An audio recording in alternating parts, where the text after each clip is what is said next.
বেড়া দিছে কে? বেড়া দেয় নাই, এটা চীনের প্রাচীর খাড়া করে থুইছে। বর্ডার প্রাচীর। এইভাবে কথা বলতেছেন কেন ভাই? আমি একটা অন্ধ মানুষ, যদি কিছু টাকা পয়সা দিতেন। অন্ধ মানুষ, বুঝতে পারছেন? এদেশে এখনো অনেক অসহায় গরিব মানুষ আছে। এইসব গরিবের দুঃখ আমি সইতে পারি না। আমি সবার জন্য উদার হয়ে গেছি। ওই ভিক্ষুক ভাই, 50,000 টাকা আইন।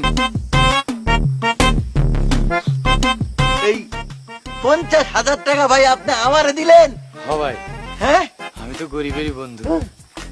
ভাই, ওই ভাই এ কি হয়েছে? এত টাকা তো আমি জীবনে কোনোদিন কল্পনাও করি নাই। খুশিতে আরে উঠো, করি নাই। তোমাদের মতো গরিবের জন্য আল্লাহ আমাকে এত টাকা দিচ্ছে।